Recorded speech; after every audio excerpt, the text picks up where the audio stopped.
I heard an audio recording of me when I was visiting my parents last week. And it was literally, "Hey, man, what you doing? Come here." Hey, babies. Welcome to the Dr. Beauty Podcast hosted by me, Dr. Anna Guanche. I'm so excited you're here. We plan to educate, inspire, and entertain you. This podcast is not just about beauty. It's about lifestyle, inspiration, life hacks, and of course, beauty. Babies, I'm so excited to be here with Kevin Sizemore. He's an American actor. He's a producer. He is a husband to Gina Lombardi, who is a celebrity fitness trainer. But most importantly, he's daddy to Gunnar Sizemore. I did one good thing right. I think the most important thing was Gina, actually. I Yeah, take it back. I did two good things right. You did at least two things right, but we're here to talk about about you. Yeah. But we can also talk about Well, the team. Here's the thing. If you're going to be talking about me, there is no me without them. Best. So Love we can that. talk about me, but I have a feeling we're going to be talking about them. Love. That's the best. Yeah. So that's what he announced himself as. I'm an actor, a producer, and a family man. That's it. That's that. When and you know this as well as I do with the kids. Once you get older, it's all about them. Yep. Everything is literally about them. You have two. I have one. So both of your kids. Well, one is in college. Right. Carlos is now out of college, but Gunnar's about ready to go to college. So it's that whole. Well, what are we going to do? I know. What about us? And he's like, what do you mean? I go, but where are you going to go to school? He's talking about maybe even he doesn't want to stick around here. He wants to go and flourish. And he's talking about Prague, and he's talking about all these. And I'm like, dude, you can't get bed bunks in Prague. I can't go there. You need to go somewhere we can have bed bunks where your mom and I are out like here. Yeah. And he's like, no, We're going to school with you. Yeah. That's right. It's not going to happen. I know how you feel. When my first child went to college, I said, I'm just going to move to wherever you go. And then he moved all the way to the east. All the way to the other side of the country. Yeah. Yeah. And then I didn't move. And then the second one, I thought I might move. She also went to the East Coast. No, it's like it's too cold there. Yeah. I mean, I grew up in West Virginia and I miss it every day and I love the weather. But once you live here for all of these years, your blood gets really thin and you turn into a little baby. You definitely do. Such a wimp. Actually, it's been chilly lately and I'm freezing. Well, it's like yeah, I okay. will put 3 sweatshirts on and 2 pairs of pants to walk my dogs. Yeah, but and then also after a you raincoat. come here and then like an hour later, it's 80 degrees. Well, that's true. So you're like, wait a minute. That's true. If it's cold, stay cold. If it's warm, I don't have that many clothes anymore like I used to. Like I don't have those thick layers jackets. and No, stuff. no. And when I go somewhere warm, I assume it's going to cool off in the evening like it does in California, but it doesn't. And then you're like, wait a minute, it's like dark out and it's still hot. That's just so weird. Oh, you're one of those California people. But this is not cold weather. Yeah, well, I don't get care it. what they think. No. Once they live here, they'll be addicted. There's a couple of bad things about it, but I'm not going to go into them. Yeah, right no, now. we're not going to do that, babies. No, babies, we're only going to do the good things. So I want to know, what projects are you working on lately? I'm so excited. Yeah, this is cool. I just ended up finishing a project for HBO Max called The Staircase, which is the documentary is on Netflix called The Staircase, and they're doing the series, an 8-episode series. Is it scary? No, it's a true story. I can't tell you too much about it, but if you know the documentary, you'll understand it. It's got a great cast: Colin Firth, Toni Collette, Parker Posey, Juliette Binoche. The whole point of this podcast is for you to tell me things other people don't know. Because it's just us, right? It's just me and you. Don't worry, nobody will hear it. No one's going to hear anything. Nobody's going to hear it. But nobody's going to know. We were shooting that off and on in Atlanta for 6 months. And then in between that, I was fortunate enough to go back to one of my favorite cities, which is Nashville. And we shot a little indie film called Into the Spotlight. Kate Larson, she was, I think she's 16. She wrote the script and got it produced.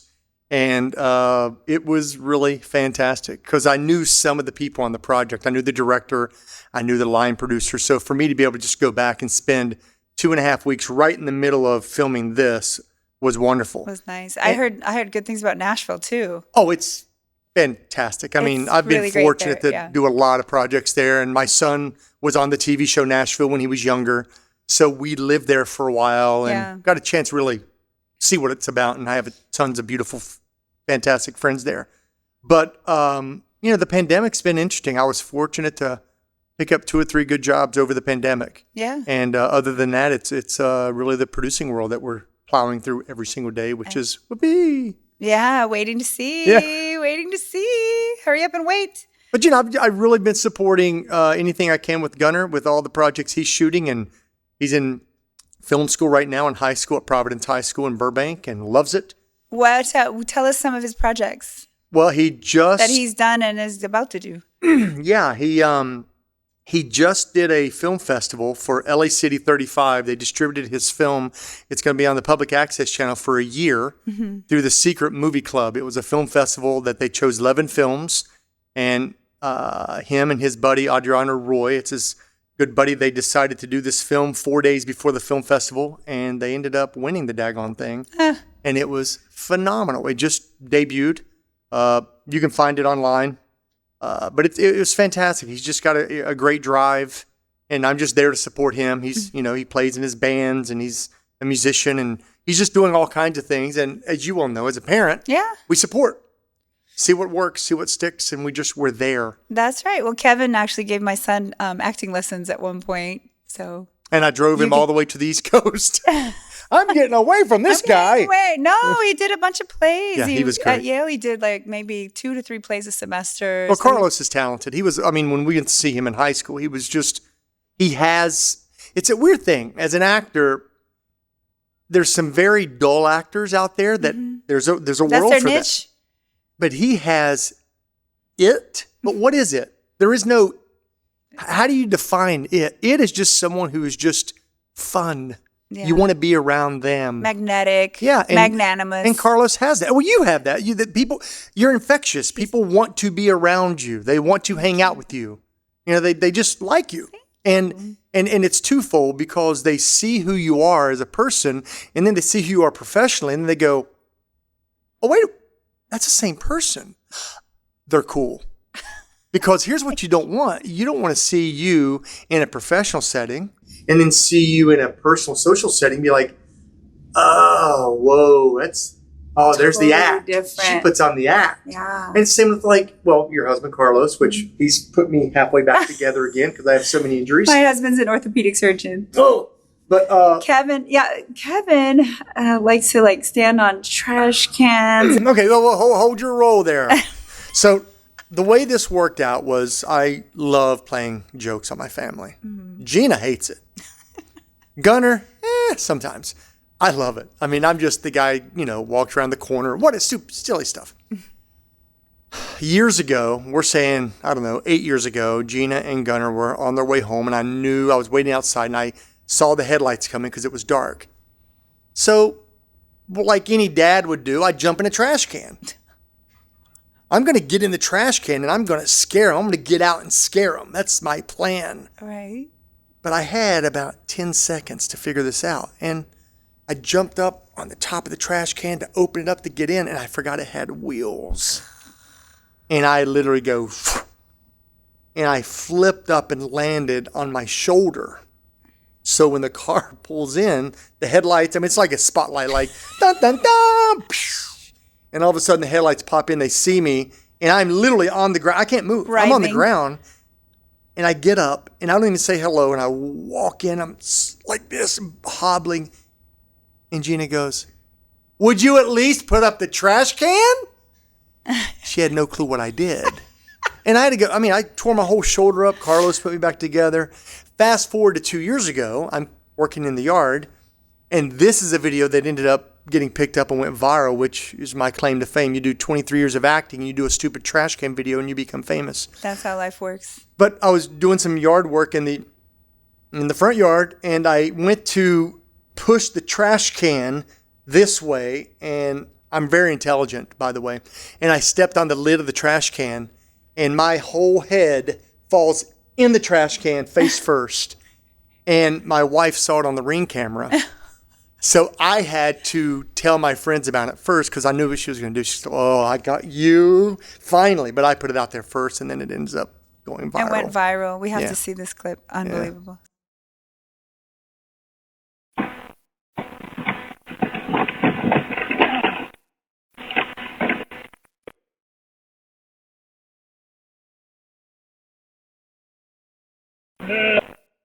So that wasn't an injury, though. That was just silliness. That was just stupidity. Okay. I mean, don't do stupid stuff. But it's fun, I guess. At least my son can't say I'm bored. I want to hear a listing of pranks you've pulled on your family. The best one that I did was on Gunner. He was about 8 years old, and it was for the holidays. I'm up on the rooftop, and I had Gina. You've been to my house in the backyard. So she's at the very end of the backyard yelling for Gunner, and he's in his underwear. Well, it's 7:30 in the morning. And I'm up on the rooftop, and she goes, no, come closer. And when he comes closer, I had a big bucket of water from the roof, and I dumped it on him. Oh. And I put a music video in there together, and I chopped it up and edited it. And it is so beautiful. And when I did it, he just looked up at me and was so happy. Really? He just loved it. He's like, you got me, Dad. And I'm up there going, yeah, crying. And then I put I'll cry now. It's so sad. But I put the video together, and it's the most beautiful video. Oh, my God. Because it's about a father, and it's about his son. And it's that moment. And Gina's like, I can't believe you made me do this. But then she sees what I did in the video together, and it's beautiful. I mean, it's so beautiful. So. And now I want to see that video too. I'll get it for you. I can give you guys, since I'll give you life hacks. Let me tell you what you can do to your family members. Like, for example, you pull out your saran wrap and put it over the toilet. You've done at the that base really? of the toilet, and you put the toilet seat, not the seat part down. So when they go to the bathroom in the morning, You've really done that? Please don't tell me you've done that. Okay, I didn't do it, but I wanted to. And then the other one is you hide under someone's bed. As the peanut gallery goes, yay! You pretend that you're gone to go run an errand, and you hide under their bed until you have to be very patient until bedtime. And right when they come to go to bed, you grab their ankle. I've done that one. Yes, and then they scream, freak out. Yeah. That's a good one too. I've done that one. I'm trying to think of what other pranks I know. Well, that's when you get in trouble. You sit there and you're like, oh, I'm going to send a message. What's that? Oh, that's a funny video. And you go down a rabbit hole. Yeah. And then I should do that one, or I should do that one. So. Yeah, you keep a little notes page in your phone of pranks that you can do on your family members. Hey, enough about me. This is your podcast. This is my podcast. Come on, man. This is fantastic. This is the Dr. Beauty podcast. Congratulations. Thank you. And it's not just about beauty. It's called Dr. Beauty Podcast, but it's about lifestyle, and it's to educate, inspire, and entertain. So, well, I'm so glad it's not all about beauty, because when you said, hey, come on to the beauty podcast, I'm like, what the hell you want me on your podcast? Like, really? But you're not going to, get away with it completely, because I'm going to ask you, what's your definition of beauty? Oh, is that now? Yeah. That's an interesting question, because I'm going to answer that in a few different ways. I'm going to answer that as a younger Kevin. Okay, perfect. And I'll answer that as an older, more weathered Kevin. Don't say the O word.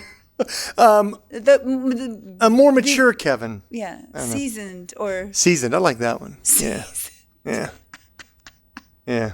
That might be worse than the O word. Yeah. How about not seasoned? How about when you've arrived?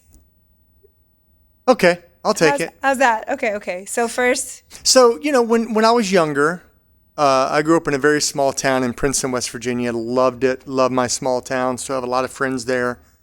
And I think I was so immature at the time. It was all about visuals. Mm-hmm. Everything was about visuals. And then you do connect with someone. You're like, wow, that person is really cool. She's great. And you don't realize at a young age that personality of that person, who they are, that's what's great. That's what's fun in life. It's, right. I mean, the beauty is you cannot deny that people look at beauty. You see it. For sure. One way or the other, you see it. But it's those hidden flaws. It's, I have a scar right here. I think it's my right side. And every person in my family has this scar. Mm-hmm. Well, that's what separates you from someone else. It's those imperfections. Mm-hmm. And as you become more seasoned in life, as you arrive in life, when you get old, okay? you realize those are the important things. It's about a personality. It's about someone who can take a joke. It's about someone who matches you and makes you better. Instead of walking in front of you or walking behind you, you walk beside of each other, right? Yeah, agree. So I think those are the things now that's interesting, and it's those little things. It could be the dimple, It could be those little things that jump out at you that you just get attached to. Yeah. Agree. What about you? What do you think? So, beauty, my favorite definition of beauty, and I love quotes, is beauty is being the best possible version of yourself, both inside and out. And so I do think that I do a lot of external beauty work. That's what my job is. But part of that is to unleash the beauty within, or the confidence within, so that people feel better when they look better and they just do more. They just act better. Well, my wife comes here. You know my wife very well. You've been Gina. You've been on Gina's podcast, so great. Health Interrupted is Gina's podcast. Yeah, it's actually pretty good. Yeah, it's doing really well. Really well. But when she talks to you and she's here with you, it's not just about the exterior stuff. When you talk to your clients, it's almost like, it's weird. It's almost like you're magnetic, because you're feeding them information that's going to help them with their inner beauty when they leave here. You're helping them with their outer beauty. Right. But when they leave, they're going to be driving down the road, and instead of them getting mad at someone, why are you blowing your horn at me, right? You've put them in a state, and this is weird though. When you put someone in a state, they don't leave the same way they came in. Yeah. They might have been mad when they show up, but when they leave, they're calm. And that's because of you. I hope I can live up to all this stuff you're saying, but I really do mention this, that our relationship is... You have some money? Huh? Pay me for saying all this. Oh, I got to pay him. Yeah. No, but I do feel like he's like, I'm putting it in my pocket. I just paid him $20 to say that. No, everything we do in the office is an energy exchange, I always say. And so it's not just about like this particular injection here. It's about how do you feel when you come in? How do you feel when you leave? So I agree with you to some extent. I hope I'm as good as you're describing. I hope you're right. I strive to be. But I do feel like no matter what, no matter who you visit or take care of as a patient, or the patient visits you, that there's an exchange between the two of you, and you either leave energized or neutral or like sapped. And I definitely try to not be the one that sapped anyone. So I try to elevate the mood and elevate the vibe. And part of the reason I love having this podcast is because I love talking to people, and I love hearing about people and learning from people. And because it all happens in a bubble in the office with patient confidentiality, I'm not able to share that the way I would like to. And a lot of the stuff that's happening is not confidential, the conversation and the things that we're sharing, but I can't really share it because I can't. But now I can bring people on the show that I've been seeing and have known and have valuable things to share, and have that be broadcast to everyone, the part of it that people are ready to share. Of course. And a lot of it is, right? Fine to share. 100%. And you can look at your track record, and that kind of gives you your answer. You said to me, well, I hope I'm living up to this. Well, the track record would be, look at the course of all the people that have walked through these doors. Not on the podcast. I'm talking about in your practice. Right. And I'm curious to know how many people from years ago are still here. There's a lot. Then there's your answer. Because, listen, you know this as well as I do. If I go buy a car from someone, I'll buy a little bit more and pay more for someone than if I like you. Right. Or know you well. Yeah. Right. So they're coming for what you're giving them visually, but they're also coming from what they're getting from you in their soul. So there's your answer. Thank you. Now you're getting me all teary-eyed. What's going on around here? I have to change the name of this podcast to Crybaby Podcast. The Crybaby Podcast. So I want to ask you this. What inspired you to go into acting? I was a junior or a senior in high school. I always liked the idea of acting, but being from a small town, where am I going to go? There weren't any theaters where I grew up that I knew of. Right. Small town of about 7,000 people. So it wasn't much for me to do. I played in a band. I'm a drummer, so we had these bands and we'd play all around. And then one day I realized, we're playing all these shows around town, and there are more people in the band than in the audience, so we must suck. So I'm like, I gotta give this up. I gotta start like a lucrative career. Like I want to be an actor. Like I want to do something that's. So I don't know what's worse, the musician or the actor. So a Maxwell House coffee commercial was coming into town, and they were looking for featured extras and all that stuff. So my parents took me over. I auditioned. I got a small part. And that day kind of changed the way I looked at what I could possibly do. And from that moment on, I went to school in Pittsburgh. And I honestly thought I was studying more acting, but it was more behind the filmmaking aspect of it. But I was the guy that was always the guinea pig in everyone's student projects. Mm-hmm. And then I would moonlight at night. I'd, an extra on a Hoffa movie or an Innocent Blood or Bob Roberts, whatever came through. And Bob Roberts with Tim Robbins, I was sitting there and I was this close to Tim Robbins. Didn't even know who he was. I had no clue who he was. But they would say, action, cut, action, cut. And we did this for 8 hours. And then at the end of the day, we made $35 and we got free food. To me, that was a big deal in college. You're like, I have arrived. This is great. But then I remember sitting there going, if I'm going to do this, whatever, I don't even know what this is, but whatever this is, I want to do what that guy's doing. Right. I mean, I don't want to be this guy. I want to be that guy. Right. And then I graduated, moved to New York. I was up there for a few months, did a few small roles. Then I bounced to South Carolina, started doing a lot of theater. And that's when I started learning the Southeast, the Atlanta market, North Carolina, South Carolina, Nashville. Mm-hmm. And I went to Nashville. I went there for a weekend and didn't have a place to stay. An agent asked me if you can stick around here, I think I can bring you on board and we can do some work. Mm. I said, well, listen, I don't have a place to stay or anything. So she goes, give me a week. So I slept in my car for a week. And this is kind of funny. I was at the Ramada Inn parking lot, and at 5:45 every morning, I'd hear slam, slam, slam. And I'd get out of my car, and I'd run to the side of the hotel, and I would knock on the side door, not the front door where the main man is. Mm-hmm. I'd knock on the side door, and I'd say, so someone would let me in. I'd go, I forgot my key. How you doing? Would walk, and I would see they would dangle their key. Yeah. So I would see, they're in room 322. Small talk. They would check out. Then I turn and walk out the main door with them. And then 2 seconds later, I'd go, oh, hey, excuse me. I'm in room 322. I forgot my wallet. Can I have the key back? Oh, yeah, because the guy thinks we're together. Yeah. So he gives me the key, and I go up and I shower. Oh, my And I would, hang out, watch ESPN. Was ESPN back on? Whatever was on for like 45 minutes, right? That's sneaky. Boom. So I did that for a week. A week and a half. And then I got an agent, and next thing you know, boom, I booked a commercial. Love. And that thing ran like crazy. What commercial was it? It was a Toyota commercial, my first Toyota commercial. Regina Moore was the casting director in Nashville. I'm still friends with her today. And that got me to Florida for 2 years, and then I've been in LA for 23. So I've been literally all over the place. All over. And that was the best part of it. Because if I would have just moved to California, I'd have been very narrow-minded in one place. Here, there. But now, I'm fortunate to have friends everywhere. Yeah.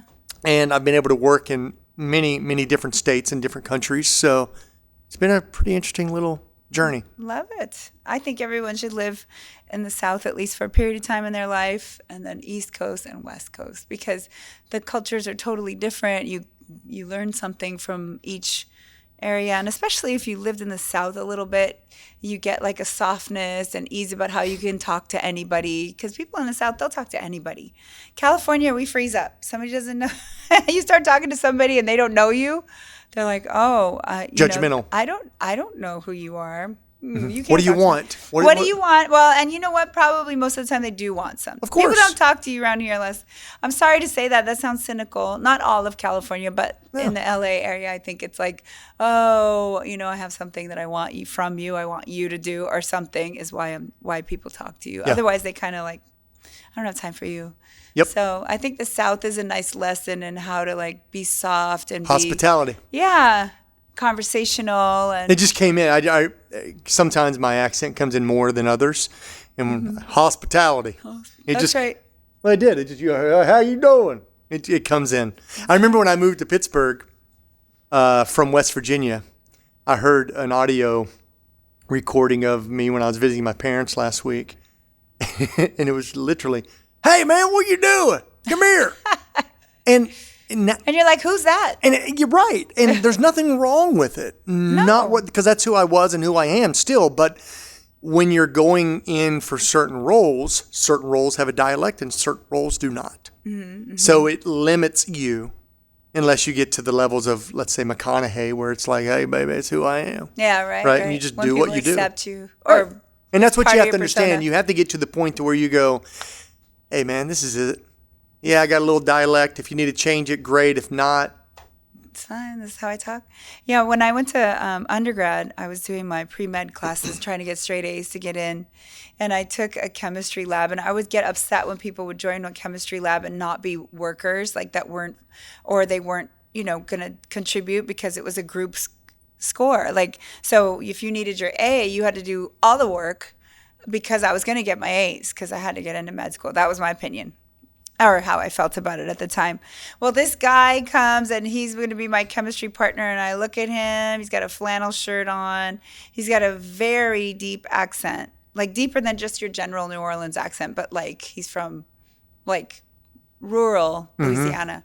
I thought, oh no, I got to carry this guy the whole time. He turns out to be the most brilliant he lit it up person. He also ended up in my med school class. And he is the most brilliant person. And it's just, I think that when people aren't from the South, they don't realize that there's a like sort of a subtle preconceived notion that someone who has a deep drawl is not going to be smart. 100%. And if you go to New York, you think everyone there is rude. Right. That's not the case. It's just the cadence or the way they speak or whatever. It doesn't have anything to do with how smart they are. You did see Waterboy. He wasn't. You never seen What is Waterboy? Come on, with Adam Sandler? Okay. Team, you got to watch Waterboy. You and Carlos watch Waterboy. It's great. I will. And when you see the coach on Waterboy, he talks like that. Yeah. That guy didn't talk like that, did he? Not in real life. Okay. Good. Because if he's that bad, then there's a preconceived notion there. But you got to watch Waterboy. He's a very slow speaker, and I think because you slow it down in that Southern accent, that you slow it down. And it you're almost seems like when you're from California, you're like da, da, da, get it out, what's going on?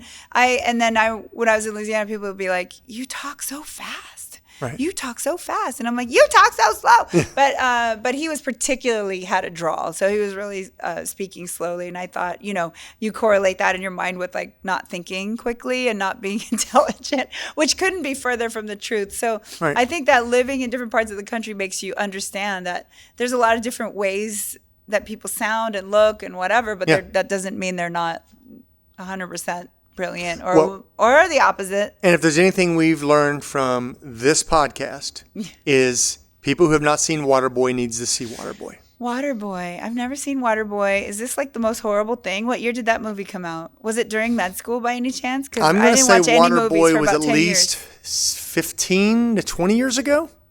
Maybe. Something like that. That's why. Yeah. It's really Kathy Bates, Adam Sandler. Yeah. There was a long period of time, like undergrad, med school, and residency that I didn't really watch any movies. And then I spent a lot of time watching a lot of movies to catch up, like movies that everyone else had already seen. But maybe I missed that one, Waterboy. I guarantee your son. Ask Carlos if he's seen it. You think so? Both. Ask both if they've seen it. I'm going to ask the Carloses when I get home. The Carlos twins, yeah. The Carloses. Again, I went back to the classic movies back in the day. I told my son, I go, you got to watch this movie, son. He's great. And I get him on the couch, and I've been talking to him for years, and he's 6, 7, 8 at the time, and now I don't want to watch it. And then he's about 10, 11, 12. I finally got him to watch Cannonball Run. Oh, that's a good one. When's the last time you've seen it? It's been a long time. Really long. Don't watch it again. Why? It's so bad. It's so bad. It is Don't so watch it. bad. I thought it was the best movie ever. And we're watching it. And we're so excited. And Gunner's like, oh, okay, we're going to watch it, Dad. And we're 15 minutes in. And he literally goes, does it get funny, Dad? And I'm like, God. yeah, it does. You guys ever go back and watch something and you think that you used to think it was funny and now you look at it like, what the heck was I thinking? It does. Like, Now, Smoking the Bandit lives up. It's still good. Yeah. But this one, it just, I mean, the outtakes were great, but that's at the end of the movie. We're already 2 hours in. yeah. So, my son, his genre of movies is so everywhere. He's a Criterion Collection guy. He watches movies I've never even heard of. And I'm more like Roadhouse. When I go back to watch movies, I'm always like, if I'm going to catch up with a movie from like 20 years ago, 15 years ago, it is moving so slowly for me. Yeah. Remember when they would do those pauses and look at your face with the expression for like Almost like a soap beats?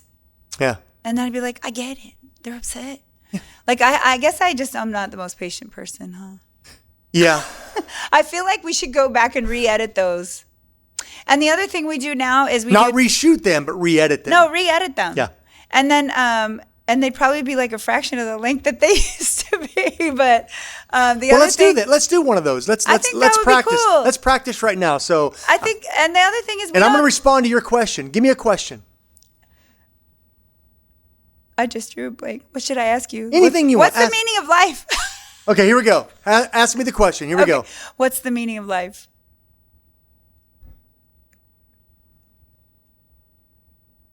I don't know. Yeah, exactly right. I mean, it's like. I can't. Are you still there? Are you still there? You know which one's really bad like that is Eyes Wide Shut with Nicole Kidman and Tom Cruise. Yeah. And then there's all these scenes where they're having a conversation. And it's not just a pause between sentences. It is pauses between words. Like, and I was wondering. I'm like, right. I will twitch. I will start out like I can't finish this movie. But what I think happens now in movies, because we have such a short attention span, is there's 3 or 4 storylines going at the same time. Right. And you go from one story to the other story to the other story. And then that way you don't get bored. I won't mention the movie, but I saw a film a few years ago. It's a very popular film. And I was blown away. There were 7 storylines within the movie. And I remember watching the movie, and they stuck on one storyline for about 12 to 15 minutes. Mm-hmm. And then they had to do the other. By the time they fished back around, I looked at my wife, and I'm like, who are they? Oh, you forgot. I forgot who they were. But they didn't need all that. It's like, you can tell a story without having to... But anyway. It can be too many. I think 7 storylines, maybe 3 or 4 storylines that are interwoven. Right. For me, is probably my ideal is to see if they come together. Yeah, if they come together. Yeah, and then almost some of the great novels are like that too. But like when it's just linear, it's like, oh my god. First, I get bored. I'm easily bored. We hit our movie section. So movie section's over. So now it's time to ask you for your favorite inspirational quote. Do you have one? Yeah, well, do unto others. Do unto others as you would have them do unto you. That's Literally, a good one, and that's not the first person on my podcast who said that. No, I think it's again, once you become a little bit more mature in living, you think that way. But I've always kind of felt that way. Just do unto others, because how would you want someone to treat you? I honestly even take that a step further in some ways. It's like sometimes people wouldn't treat you well, but you're still not going to stoop to that level. So you do unto others as you would have others do unto you. But if they are mistreating you or not treating you fairly, that doesn't mean you get to go back and do that back to them. Because that's still you. Yeah, don't do the revenge thing. Yeah, the revenge thing. And that's so easy to do, right? Because it makes you feel better. For a moment. Right.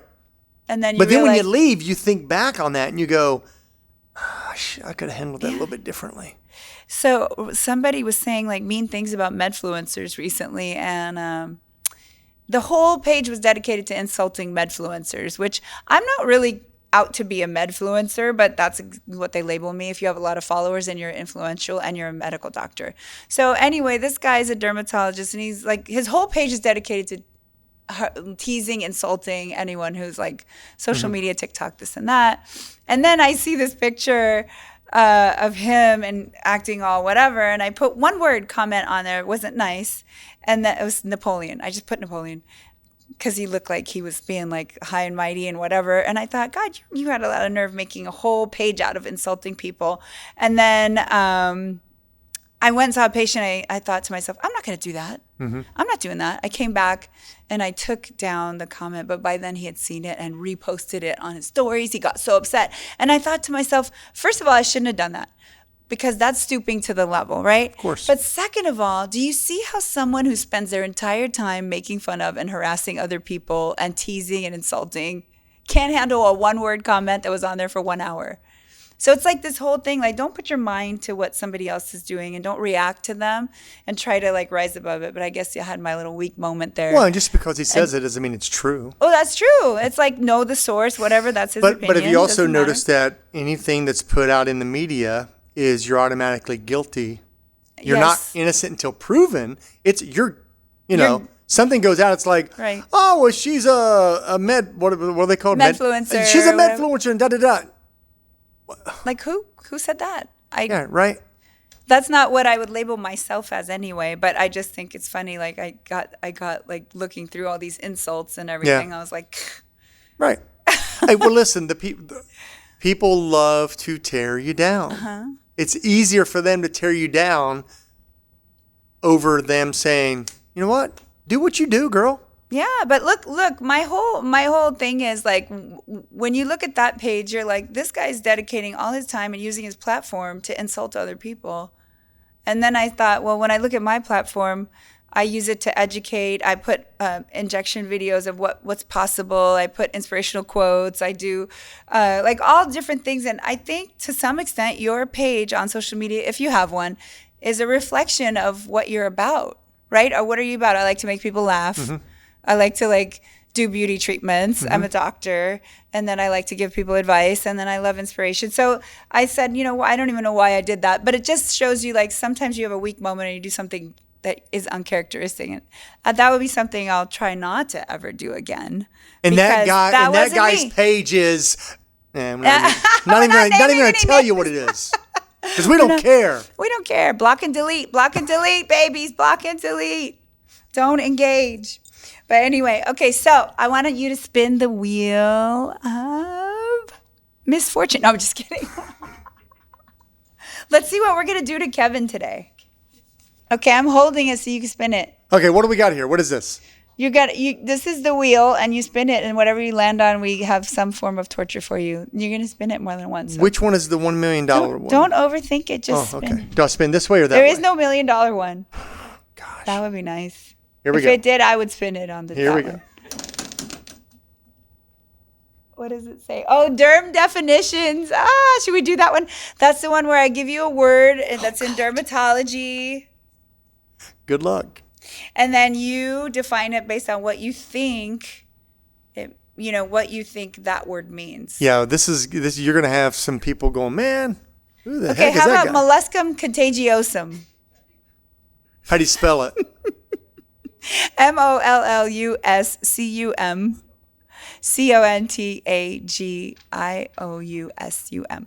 Okay, now, and how? I won the spelling bee in 5th grade, so. So my next question would be, how do you use it in a sentence? See, he's trying to do this because he's deflecting while he tries to figure out what molluscum contagiosum is. I already forgot what it was. You don't even have to know for sure what it is. You just have to say what you think that sounds like. Give me, what is it again? Molluscum contagiosum. Molluscum. So I'm gonna guess it's something that could be contagious. Yes, absolutely. You got that right. Molluscum. I'm gonna say it is a lip infection. Oh. Well, no. It's a type of wart that's very contagious, and little kids give it to each other all the time. But in grown-ups, it's considered an STD. No way. Depending on location. Oh. Wait. I got half of it right. Yeah, you did.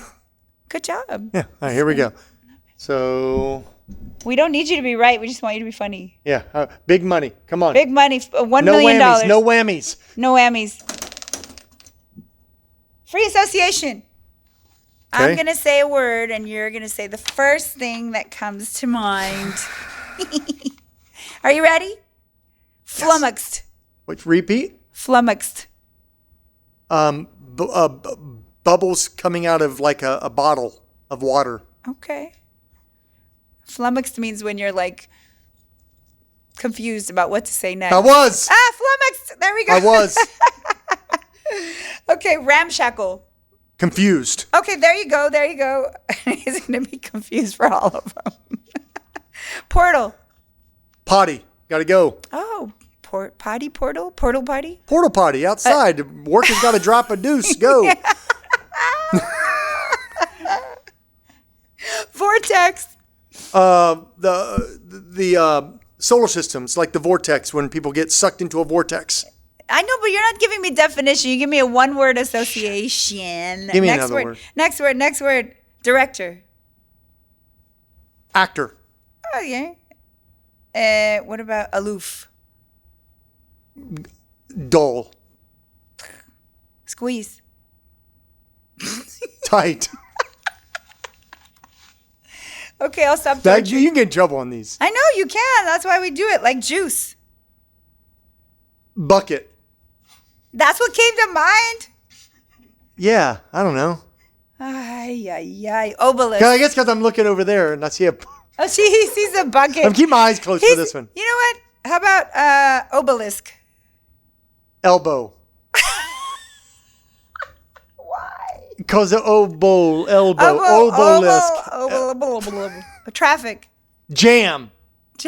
Okay, perfect.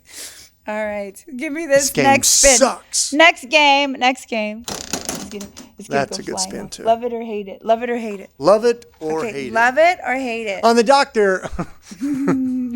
Oh, here we go. Okay, love it or hate it. 2021. Okay. This is going to be weird, but I'm going to say love it.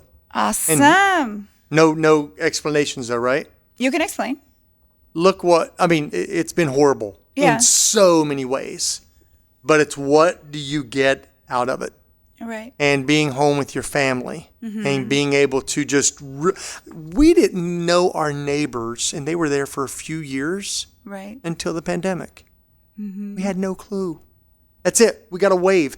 Now their son was applying to high school. He goes to my son's high school now. Now we become really good friends, stuff like that. It's good in that area. It's been good. It's been good in some ways. It's been bad for many people. Don't get me wrong. But as far as having your family together, realizing who your nucleus is, sort of taking it down to brass tacks of who's there when the hits the fan and all that. So that's something that we really got an understanding of. And we also got to know each other better because our family, the kids were in college, but they came home.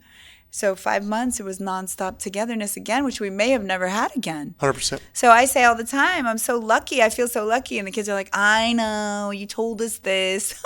And you'll be like, okay, when you're older, you'll understand what I'm talking about. You'll understand. You don't understand it now. But we did, we cooked together. We learned how to play poker together. We did TikTok videos, drinking night. We had drinking night. You could do that when your kids. Give it a few years. Shh. Don't tell the people. We were drinking water. Yeah.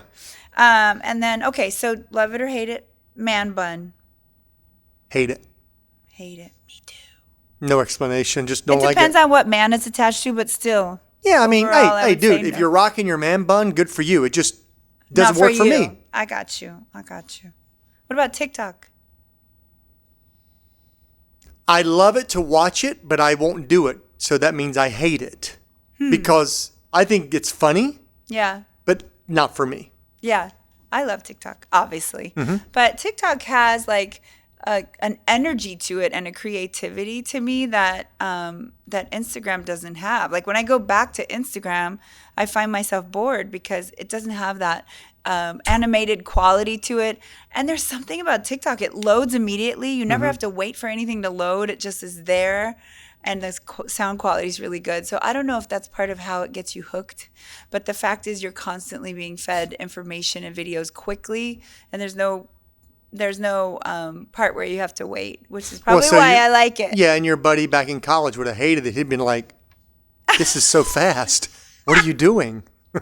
My chemistry partner would be like, "What the heck is was that? this?" No, but having said that, this is moving too fast. But having said that, I just sent over 2 TikTok videos to my son this morning. There you go. So yeah, I mean, it's like I love it because of what it does. It's fun, but not for me. Yeah, it's like the for man you bun. To make them. It's like the man bun.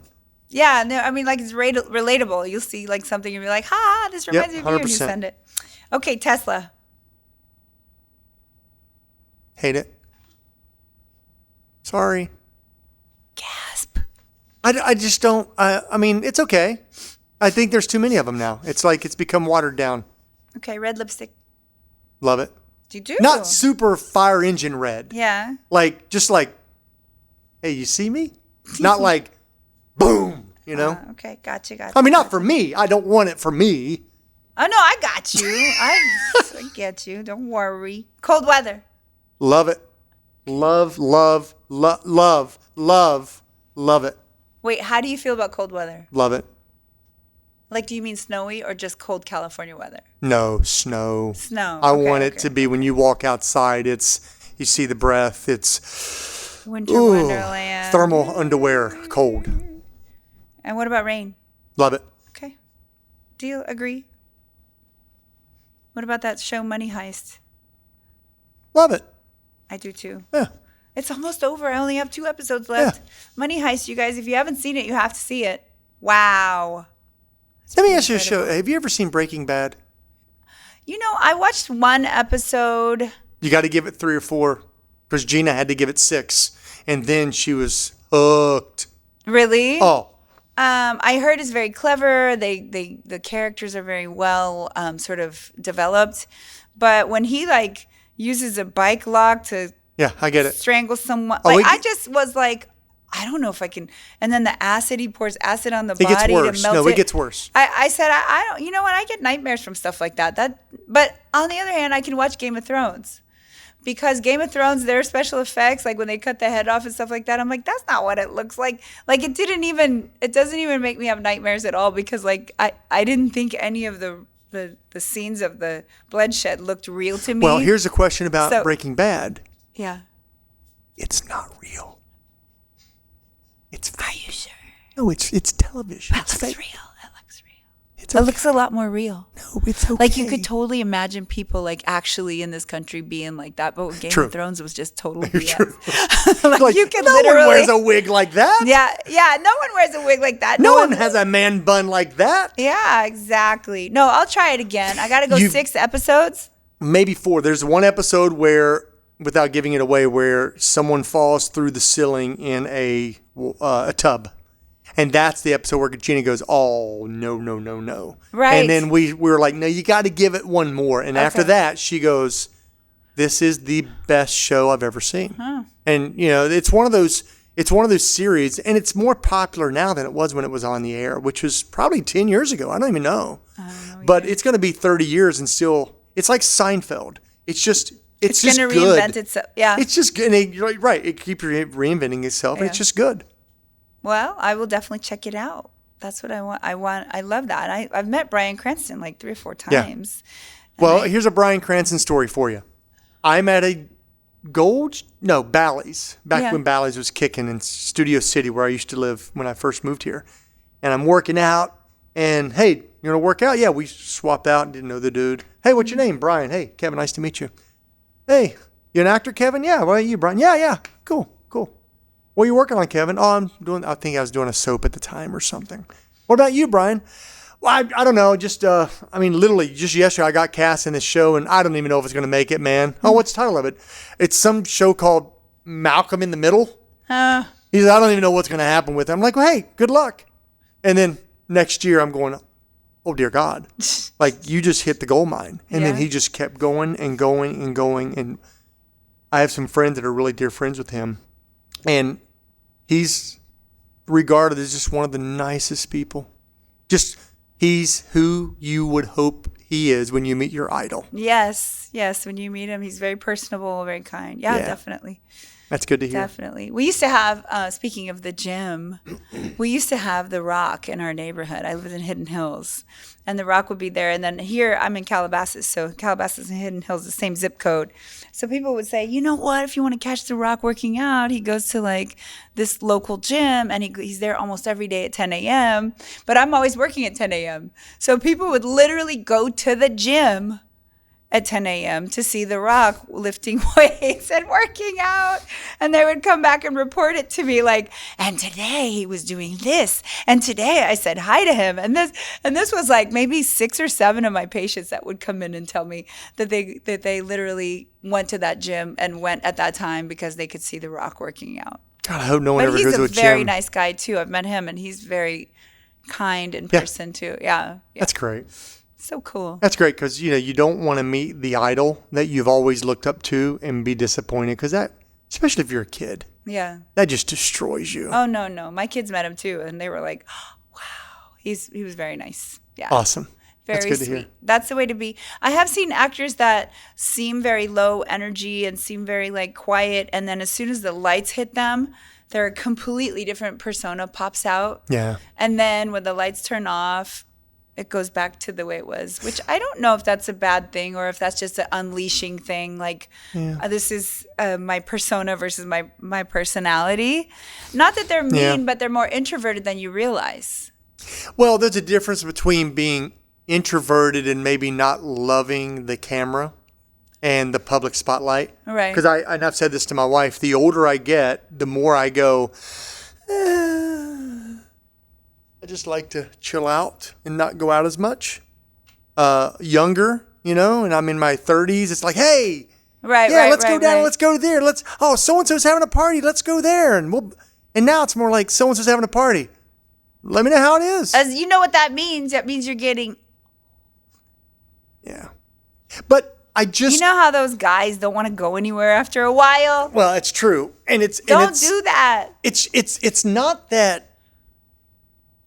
But okay, I'll say one thing. The pandemic has made people a lot more uncomfortable about going out. True. Like not just because of the virus, but just their whole lifestyle and their comfort zone has become at home. It's shifted. And it's going to take a while for people to like have that comfort level of going out, I think, because they're kind of like, I think I'm going to chill with my dogs.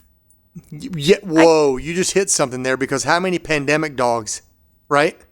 The dogs are not used to being alone. We have to babysit our dogs, and if we leave, and we feel bad leaving them because they're not used to being left at all. We did something that was really good with our dog Meadow.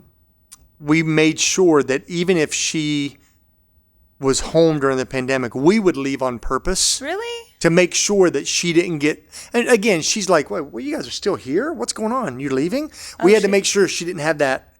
Because they're like babies. They're like kids. For sure. So, and we have a dear friend, Randy, and we take his dog and they take our dog. Like last night, we had an event with some friends. Well, we're gone for 5 hours and we go, well, Meadow's fine.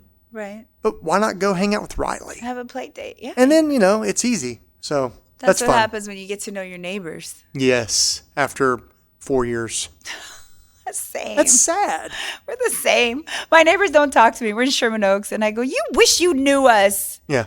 You have a dermatologist and an orthopedic surgeon. Hey, you break a hip, who are you going to call? Yeah, Don't call. Who are you going to call? When you dislocate your shoulder. Standing on a trash can. Standing on a trash can. And then, like, how many moles do you have that you want to, I have a mole, I have a rash, I have this, I have a wrinkle. Yeah, right. Yeah, but sorry, this door is shut on you. They just don't know what they're missing is the problem. No. So you guys, if you're listening out there, please be more neighborly, okay? Yeah. Be nice to your neighbors and support 100%. each other, but don't be that nosy neighbor, okay? Because that's the other extreme. There's always like that point of too much crossing stopping the line. By. Like the guy who gets out and always is like with the leaf blower blowing the leaves all up into the block. Yeah, looking in all the windows and anybody who likes a leaf. Well, I do like the leaf blow quite a bit. That's my favorite thing to do. So you do? Oh God, I love leaf blowing. For sure, you've turned into an old man. I love he doesn't want to go out anymore, Hey, and he wants a leaf blower. You give me a leaf blower, and leave and put me on some headphones. Yeah. And I'll play, the Bellamy Brothers or whatever. I'm all over the Mac Davis, the old school stuff. And you just T. Graham jam Brown, all my classics, right? And I'm just, and I'm just singing to the top of my lungs, and neighbors are like, hello. "The hell are you doing?" And you're wondering why they haven't spoken to you. Right. But normally I leaf blow literally like right in front of the house because I like a clean street. I just think it looks nice, right? But then my wife will come out and it'll be 30, 40, 50 minutes later, and I'm 3 blocks up the road, 4 batteries. Because I take I have a belt with batteries on them. So that one, and now they've all 4 died. So what am I doing? I go to my neighbor I just met and I knock on his door and I go, "Do you have any extra batteries?" And I borrow their batteries and I clean the whole street, and I feel like I've really accomplished something. That's good. Yeah. You guys, his address is. Right, exactly. But that's what you do as an actor when they don't have a job. It's like, well, I guess I'll go leaf blow. All right. This is going to be a fun day today. No work, so I'm going to leaf blow the street. Well, that's not going to last very long because you're new project. Yep. What's the name of it? Or can you say the name of it? Not on that one, but we have 3 projects now that we're playing on the producing side. That's really fun, and we'll see where they go. It won't be until next probably February. So we can't tell anyone what to look for. No, yeah, but and I'm not trying to do what a lot of my friends go, "Hey, I just booked a job. Can't tell you what it is. Info coming soon." I hate those posts. It's dude, if you book a job, congratulations, you booked a job. Say it. But don't tell me I booked another job and it's coming soon to be continued. I think the reason they do that is because they're excited and they don't want to tell someone. And well, then don't tell me until you know. They've signed a confidentiality agreement. Then shut up. Tell me when you know. Don't make me go. Because hey, I just booked a job. I do that. But no, listen. Don't I do that? No, you're not an actor. Oh, I'm not an actor, but like if there's some project coming soon, we'll be like, coming soon. But think about this. As an actor, let's say you book 10 jobs a year.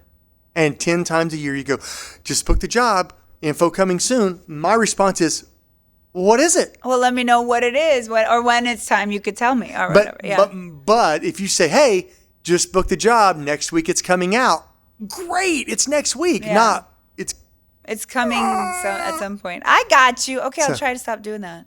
I didn't know you did that. I do it sometimes, not very often. You don't do it anymore. I'm not gonna do it anymore though. And you're gonna start leaf blowing. You and Carlos are I'm gonna leaf blow my street. You and Carlos are gonna get like tag team leaf blowing machines. We're gonna have a race.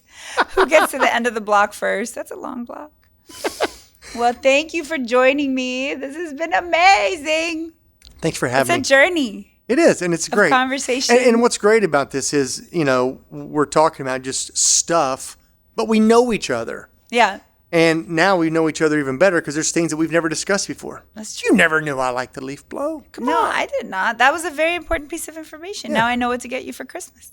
I need like the big Mac Daddy battery because the other ones, they just don't work. Yeah. It lasts 20 minutes. I need 45-minute batteries. Okay, 45-minute battery. What's your leaf blower brand? Ryobi. Yeah. Okay. Yeah. My buddy Patrick works at the Ryobi place, so we just you get a special discount from him? Well, better now, Ryobi. Yeah, Ryobi. Say that 3 times really fast. How do you spell that? Ryobi, I think. Oh. I should have asked you. I have no idea how to spell that because I have never used a leaf blower in my life. Not once in my entire life have I used a leaf blower. That's got to change. It changes your life. That has to change. It changes your life. Yeah, I can't live like this. I can't go on like this.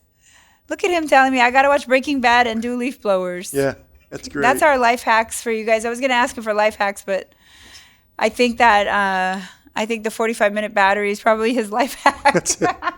I'm a very dull person. I mean, it's not. Listen, I don't have much going on in my life, so you're like, I don't want to do things faster. I need to draw them out a little bit longer. Slow it down.